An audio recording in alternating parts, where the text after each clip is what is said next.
Bismillahirrahmanirrahim. Assalamualaikum warahmatullahi wabarakatuh dan selamat sejahtera.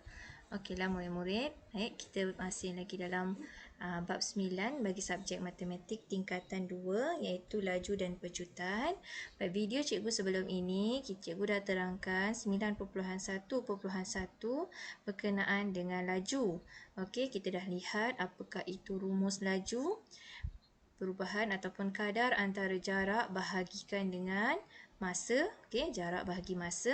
Baik, untuk video ini cikgu akan terangkan memerihalkan perbezaan antara laju, ni typing error cikgu laju seragam dan laju tak seragam.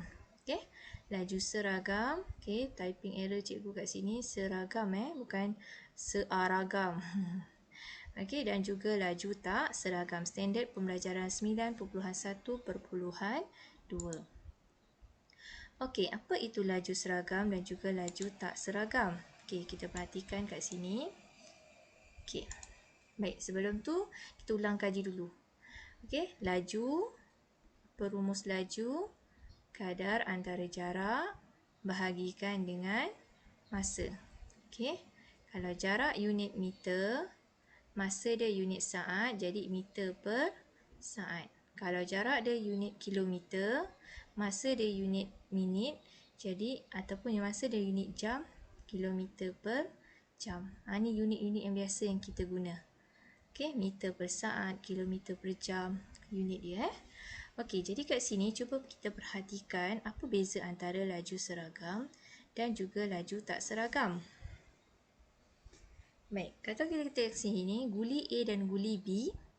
Okey, guli A, warna biru ini, pada jarak 0 cm, okey, dia tak bergerak.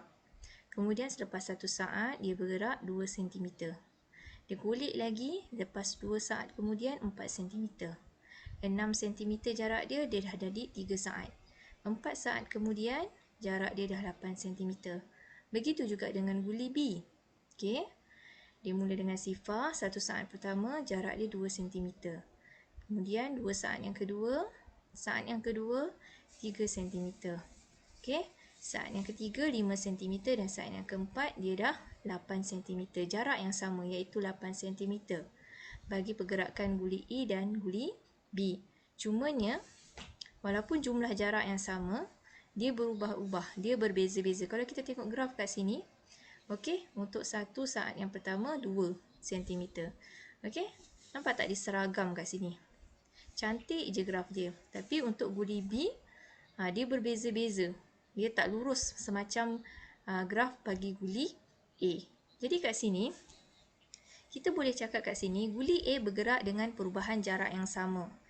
Maka guli A bergerak dengan laju seragam.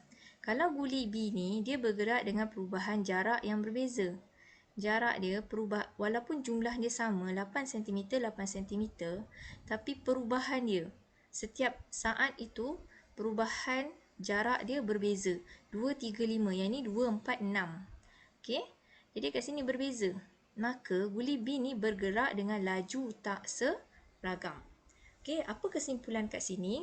Laju seragam ialah laju yang mempunyai perubahan jarak yang sama dalam selang masa yang sama. Jarak sama, masa sama. Tapi kalau laju tak seragam, jarak tak sama, okey, tapi selang masa masih sama. Okey, selang masa dia masih sama setiap 1 saat. Okey, itu beza laju seragam dan laju tak seragam. Baik, kita tengok contoh soalan. Farid memandu sebuah trailer sejauh 170 km. Okey, ini jaraknya dalam masa 2 jam yang pertama dan 190 km dalam 4 jam berikutnya. Maksudnya jarak kat sini kita ada 2 maklumat, satu 170, satu lagi 190. Masa ni pembeza, untuk yang ni 2 jam, yang ini untuk 4 jam. Jadi kita kira kelajuan bagi kelajuan bagi jarak yang berbeza ini. Okey, pada 2 jam yang pertama, 2 jam ya. Jadi untuk kira laju, jarak bahagi masa. Jarak bahagikan dengan masa. Okey, sama dengan Jarak dia sini 170 km. Masa sini 2 jam. Okey. Jadi berapa kelajuan dia? 170 kita bahagikan dengan 2, kita akan dapat 85 km per jam. Okey, maksudnya 1 jam 85 km. Okey, kalau yang ni pula. Okey, jarak bahagikan dengan masa. Okey, jarak kat sini ialah 190 km.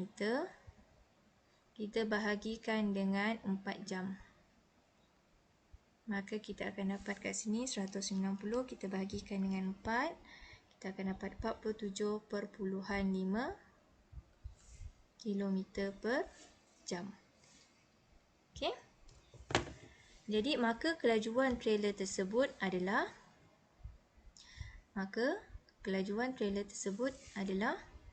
okey.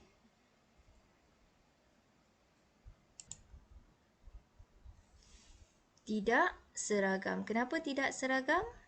Sebab pada 2 jam pertama dan 4 jam berikut dia tidak sama. Kelajuan dia tak sama. Yang ni 85, ni 47.5. Tak sama. Jadi tidak seragam. Itu saja. Kalau dia sama, kelajuan dia seragam. Tapi kelajuan dia 2 jam pertama tak sama 85. 4 jam. Selepas 4 jam, kelajuan dia jadi menurun pula 47.5. Jadi berkurang. Jadi dia tidak seragam.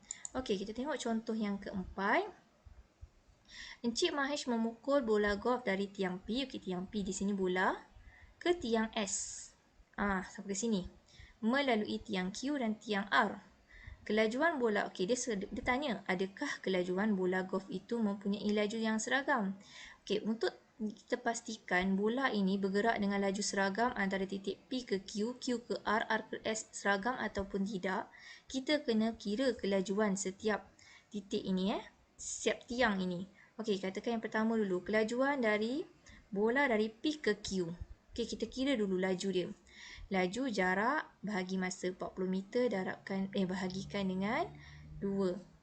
Okey, kita tengok berapa laju dia. 40 bahagi 2, kita akan dapat sini 20 meter per saat. Okey. Kemudian kelajuan bola dari R ke S. Okey, ni dulu. Dari Q ke R.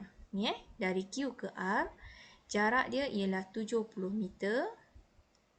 Okey, bahagikan masa dia dah berdiri kat situ 3.5 saat. Jadi kita kira 70 bahagi dengan 3.5. Okey, kita dapat 20 meter per saat.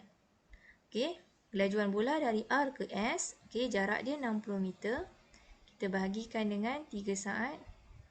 Okey, 60 bahagi 3 kita akan dapat 20 meter per saat. Jadi kalau kita lihat kat sini, bola ni dia bergerak setiap dari tiang P ke Q, Q ke R, R ke S, laju dia sama iaitu 20 meter per saat untuk ketiga-tiga ini. Maka kelajuan bola golf itu adalah seragam. Itu sahaja. Okey? Jadi kesimpulannya kat sini, okey, untuk tentukan sama ada suatu perkara itu laju dia seragam atau tak seragam, kita perlu kirakan kelajuannya. Kirakan kelajuan. Kalau laju sama untuk kesemua, maka dia seragam. Okey. Kalau lajunya berbeza, laju berbeza maksudnya tak seragam. Okey, itu saja. Okey. Laju sama, seragam. Laju berbeza, tak seragam. Kena kirakan kelajuannya. Okey? Itu saja untuk subtopik ini. Cikgu nak kamu jelas apa beza laju seragam dan juga laju tak seragam. Okey, murid-murid. Terima kasih semua. Assalamualaikum.